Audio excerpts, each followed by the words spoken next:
Today's show, we got a very special guest, Alabama head coach Kalen DeBoer. I've heard you're new to the gig, Kalen. I've heard that's what I've heard. I'm told that. And I'll ask you this question: if you see me frantically scribbling, you'll understand why. But what question have you been asked most often since you got to Alabama, and what's your attitude kind of toward that question?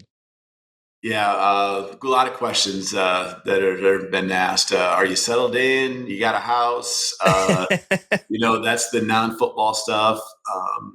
A lot of it, getting used to the heat, down here Mm-hmm. in Tuscaloosa. So a lot of those have been the common ones. And of course, then it gets to the team and just, how are the guys doing and all that kind of stuff. You kind of get the same ones over. Now that we get in the season, it changes it up a little bit, and that's all good.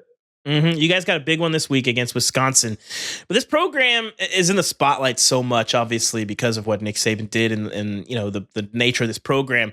But what have you learned about this program and the environment around Tuscaloosa and Alabama from being inside of it that you didn't know kind of from the outside looking in? Yeah, it's just fun being around the passion. I mean, I knew that there was passion, so I'm not really stating anything I didn't know, and I know that's the question. But just it's fun being around the passion. You want to be around a place that has a fan base, just all the support around you. The love for football. It's Alabama. It's Alabama football, and the NFL. It's a few hours each direction before you hit anything like that. This is kind of the show. So that's been fun. I think when it comes to our players. Just everything that they do, it is so amazing. The respect they have for each other, what their individual goals are, what our aspirations are as a team, and everything goes into each and every day. Just trying to meet those goals, their aspirations. They respect each other so much. I think that's one thing I've been really impressed with. Mm-hmm. I'm sure since you've taken over, you've gotten a lot of people reaching out. Maybe some prompted, some unprompted with words of advice. I'm sure some better than others.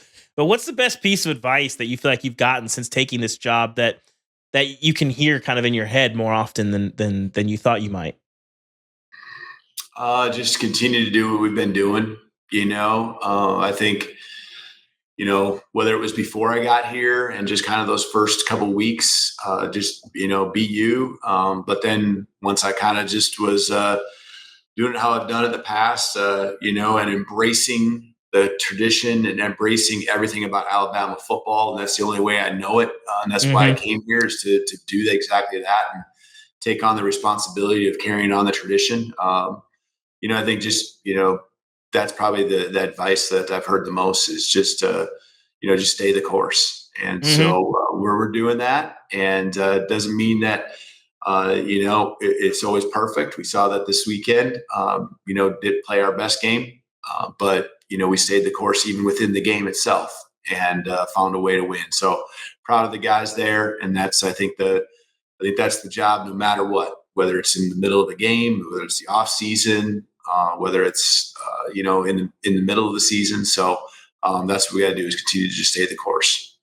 As you've stayed the course throughout your career, I mean, the coaching profession can take you a lot of places. And I've heard the one thing that comes with you, it was your first recruiting letter from the late Bob Young, one of your mentors, somebody that you played for and coached under, and you've kept that in your desk. Why that memento, and what does that mean to you?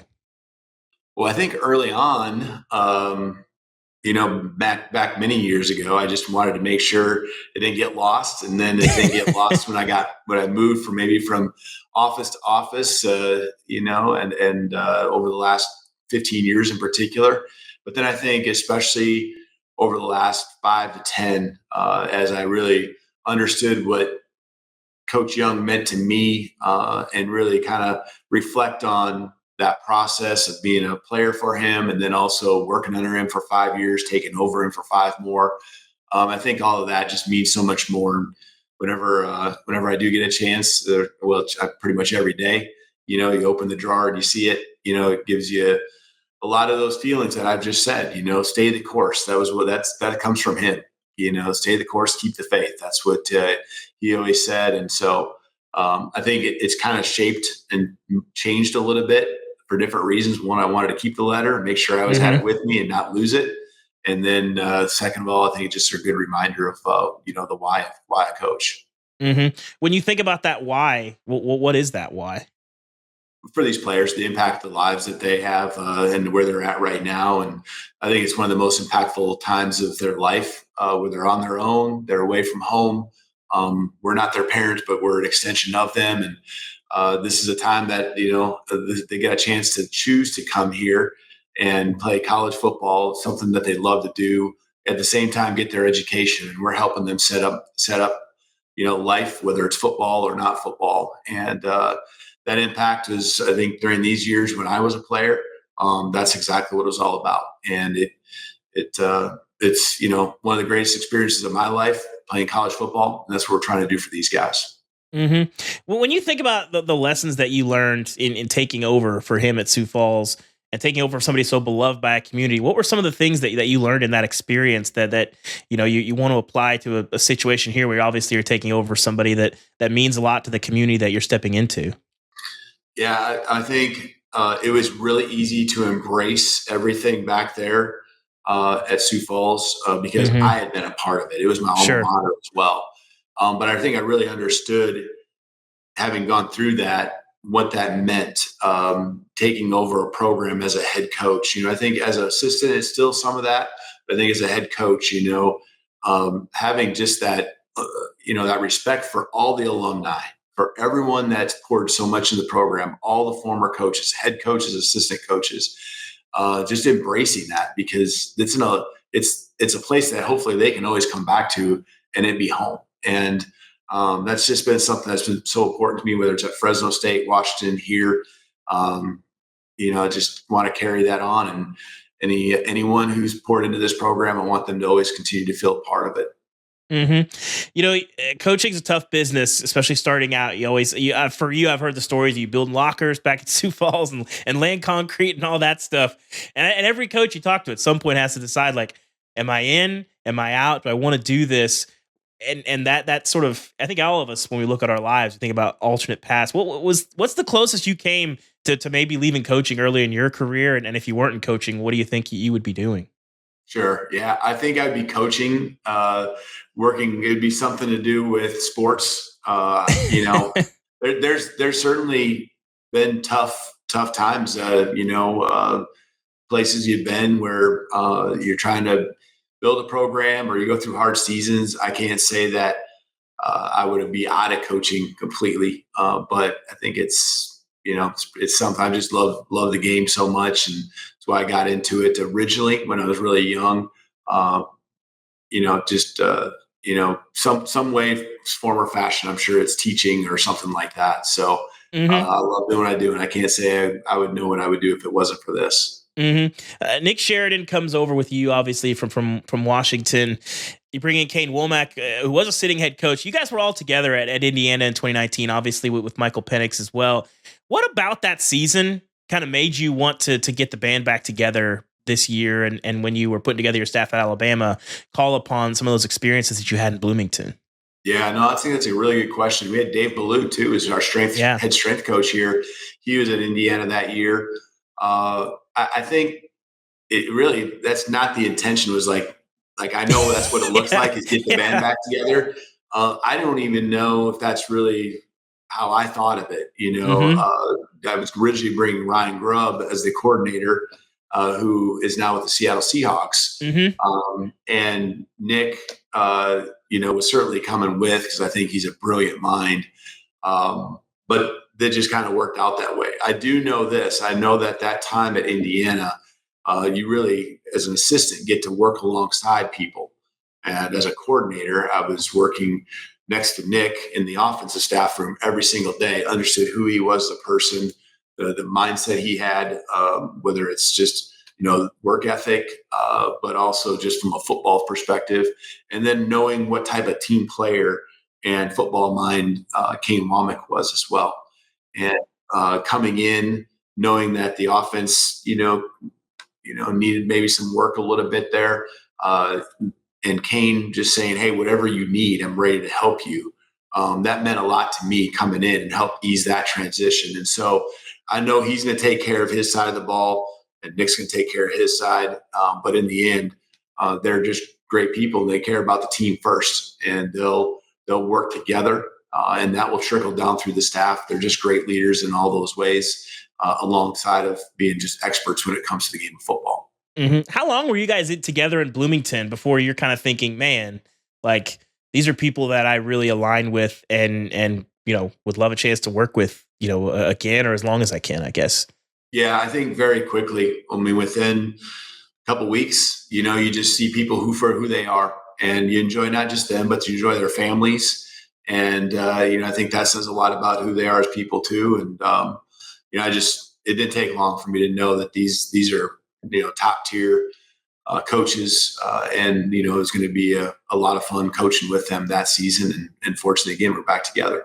Mm-hmm. Tom Allen's up at Penn State. Do you guys ever FaceTime with him?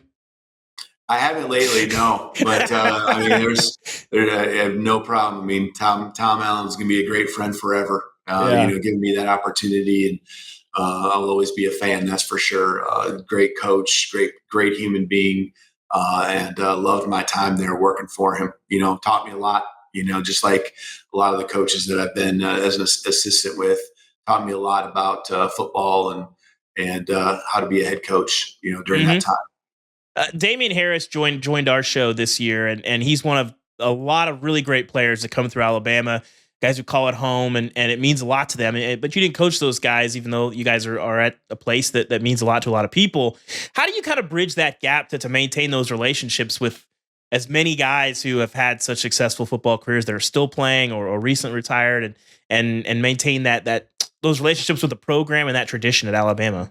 Yeah, and just when they come by, you're getting to know them, taking some time, hearing their stories. It's been a lot of fun getting them in front of the team, to share not just with me, but the players, what their, keys were to winning championships and what they love about Alabama. And so, that's key. And anytime you get a chance to connect with guys, whether it's, right now before games, after games, during the week, in the off season, it was fun meeting a lot of the alumni as well. So I enjoy it. I enjoyed it a lot.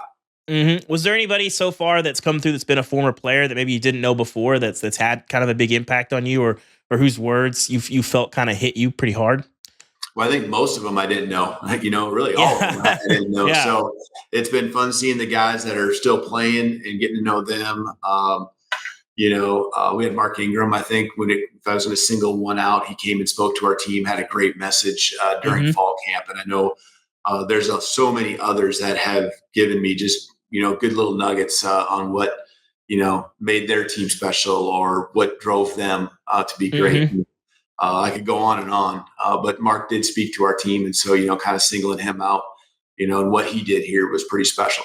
Yeah. What was his message and what made it resonate so much? Yeah, just, everything for the team. It's all the things that the great ones do. Mm-hmm. It's about the team and the sacrifices you had to make, the journey and the steps that it took to actually get, to a point of winning championships or win a championship, and so it didn't just happen overnight. I think a lot of the times when I talk to guys, the years that they won a championship followed up a year that maybe they fell short, or, and looking back on it, they're like, we weren't there yet. We had to continue to work, and we needed this element of who we were and that steps along the way to really take place. I think it's hard to skip steps to win a championship. Been part of some at different levels, and it's skipping steps to win a conference championship is hard. If you were just kind of a team that hadn't been there and you're there, I was fortunate to win some of those, but these guys all kind of have the same message: the sacrifice, the commitment, just the journey and how hard it is, but how awesome it is when you get there. Mm-hmm. For so many coaches, when they're hired, you're hired to fix things. I wrote a little bit about your time at Washington and how you built them into a playoff team so quickly. But you took over that program, which was in need of some life. And at Alabama, what is it like when you show up to Alabama? You look at your roster, the state of the program, and you see something that not a lot of people are asking to be fixed. What is that dynamic like when you show up and sort of sit down and see what's in front of you? Yeah, I think every program is made up of teams, right? And this is the 2024 team. And the program is in a great it was in a great place. I mean, Coach Saban and just all the things he did when he won championships, he kept adding to it. He didn't settle for just like, okay. And then the sport he had didn't just say, well, it worked now, so let's just keep doing what we're doing. They kept the progress of the program, whether it was facilities or staffing, you name it, just kept moving it forward.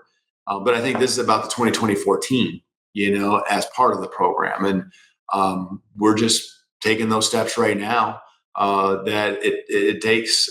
We're going to have some great moments. We're going to have some ones where we just got to keep fighting, keep playing, keep getting better.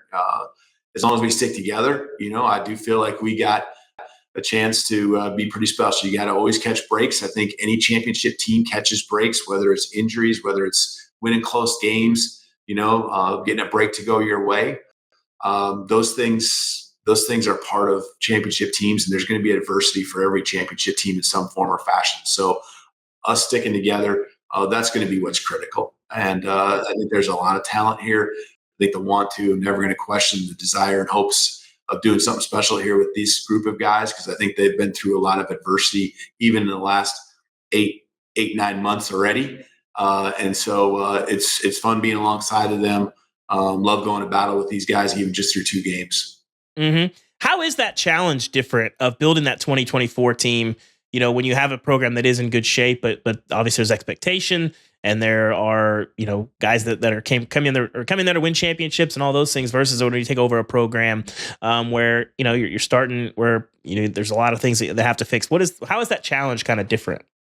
Yeah, it kind of like I just referred. Every team is its own team, and so you would start over whether this was my 3rd or 4th year or now my 1st. You would really focus on the leaders that are coming up and emerging. There's obviously guys every year that are going to leave, and so focusing on the strengths. And we have great strengths, and there's areas where we got youth. There's areas where there's mixing and matching of players that have a lot of experience with ones that maybe were in the program that don't. And so, that's what we're working through right now. And the expectations are the same. We expect great things, but really what you got to do is you got to peel it back to the day-to-day, just work that you got to put in, trying to improve every moment you get a chance to step on the football field. Just all the details that go into being successful. Mm-hmm. When you took over this offense, obviously you've made a lot of your reputation on your play and your ability to develop quarterbacks. What did you see in Jalen Milroe that you took over, and where do you feel like he needs to develop, as his career progresses in Tuscaloosa? Well, he's got some tools that are really uncommon, and he can throw the ball. He's got some zip on it. He's got accuracy. He can put it where he wants down the field. He had great deep ball skills a year ago that showed up, and he's shown that already this year some in just 2 games. He obviously, I think, what sticks out to a lot of people is his ability to run too. And really meshing those things together is the trick, right? Where's that balance? Because we have other great skill players that we want to make sure get their opportunities to help us win football games. We need to make it to where, everything doesn't fall on Jalen, even though he is the driver of the offense. Mm-hmm. And so using his skill sets and at the right time is critical in the big moments, especially with his legs, but also I think just helping him balance, and know, hey, the key is move the chains. But when he moves the chains, sometimes that moving the chains isn't 10 yards, it's 70, and then when do I gotta, based on the situation we're in, keep my eyes downfield because we got, a third and 7, and I'm only going to get about 2 yards if I take off. But if I keep my eyes downfield and draw the defense to me, I can make a throw with my arm and conversion that way. So I think that's the thing with him is just, him learning our scheme, him being more comfortable each and every day with it, which I think is happening. And just the more he is, the more that's just going to continue to spread amongst our whole offense. Mm-hmm. You guys made a big commitment to your GM, Courtney Morgan, to keep him around. What makes him such a good evaluator? and as you guys sort of look at roster construction and building this program? Yeah, his attention to detail. He's an evaluator of talent. I think he sees the things. Saw this back, especially when you don't get to get everyone that you want at a Fresno State. Finding those, I don't want to call it diamonds in the rough, but the ones that maybe don't have all the stars, but have a lot of potential. I think even when you get the top tier talent and you're reevaluating, deciding between player A or player B, and who really is the one that's the best fit or the one that you'd like to have. I think there's an eye for that. And, it comes through a lot of work that's been done in evaluation. He's got a history, he's done a lot of it. And he continues to really take a lot of pride in evaluating, assessing skill sets. But then I think there's the next piece. It's like who they are as a person. And then also the relationship development. And it's just natural for him. He loves doing it. He takes great, pleasure in building those relationships.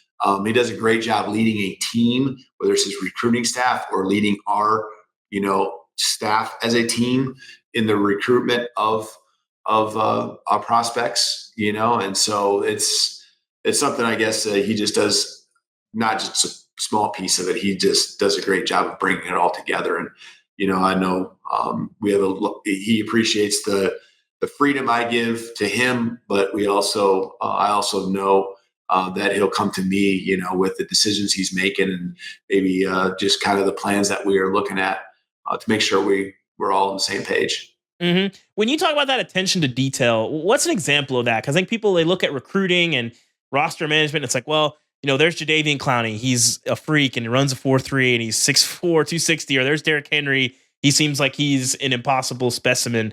When you look at the attention to detail, what are some of the things that stand out or that he's looking for that you can remember in your time with him that really impressed you that people might overlook that aren't as good at his job as he is? Yeah, I think there's coaches that have conversations with prospects, and then I think there's a different conversations that prospects have with non-coaches. As much as he's seen as a coach, as a football guy, I think there's things that conversations he just gets into that give us another element and aspect on top of the skill that the player has, that we see, the agility, the hand-eye coordination, the ability to defend and the footwork and all that stuff that coaches do a great job evaluating. And then I think he also does a great job of understanding our roster, and what really fits us, and has a great ear for what he hears on the offensive side and the defensive side as he meets with those sides of the ball. And they're continuing to recruit and talk about our team and know what the areas are maybe that we want to fill the gaps with the next, recruit. Is it height? Is it speed? What is it? And do we want guys that are all the same in that position group, or we want mixes and matches of different types and body types, skill sets, within a certain room. So he does a great job, not just with the recruitment, but also understanding, who we have in our program, and where those gaps are that we want to fill with each recruiting class. Mm-hmm. In terms of roster management, how would you describe your approach to the transfer portal and how you want to use that tool in your program, big picture? Yeah. To me, it starts with high school recruiting, especially here at Alabama. Yeah. You got to have that foundation. We will bring in highly skilled high school players that can play right away.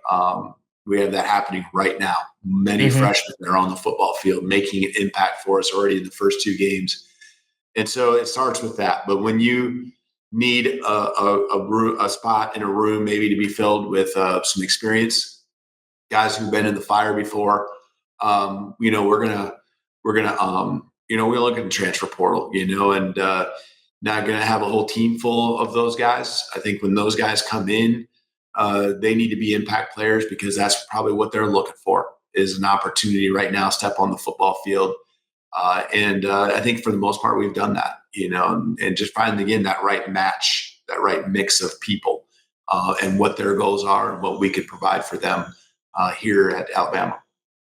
As you've studied, Wisconsin for this weekend, they've been one of the more interesting transitions in college football. What have you made of their offensive shift from being the Ron Dane, Melvin Gordon, Wisconsin that people got to know to the air raid and kind of mixing in some concepts like that and the kind of transition the program is undergoing? Yeah, we're just getting into it here early in the week, but understanding what that philosophy is. I still feel like they're really trying to work towards making sure that element of physical football, a rushing attack exists within the framework of what the air raid system is too. And mixing and matching that. So I feel like you can have a balance of that. I think to me, it's about creating an attitude. And, that's what I hope, want us to be is a team that creates an attitude, has that ability to run or pass based on whatever the defense has given us. So it's going to be a great test for us this week to, defend their offense, the explosiveness and the way they'll spread you out, but also the physicality that I know they want to have as Wisconsin football. And that test is going to be, front and center here Saturday. A couple quick ones before we let you go, Coach. I appreciate the time. Michael Penix gets a chance to start for the Falcons this year. What would be your piece of advice for him before his first start? Just be him. That's what I've told him all every time I see him. Is just be him. What his skill set's good enough. His personality's great. He's been through the fire in every way possible, and he's prepared for whatever comes his way. Did you pick up any freestyle rap skills from him? He's got some talent there. He's got talent. Yeah, he's got talent. I don't have that. That would definitely be an area that is lacking on my end and would be a mockery if I tried to do anything like he does. So in that area, that sounds good. So, yeah, I gotta close with some Kalen DeBoer trivia. A topic you might know a lot about. A lot of people might not realize you're an All-American receiver at Sioux Falls, but you also played some Frontier League baseball, the Canton Crocodiles, if I have that correct. My numbers say you had a .272 batting average and a .400 on base percentage, but you also had one home run. Do you remember who you hit the home run against, Coach? I hit it in Evansville, Indiana. Evansville, Indiana. So what do you remember about that moment? I do remember. I remember that's where what's the movie? Is it A League of Their Own was filmed? Yeah.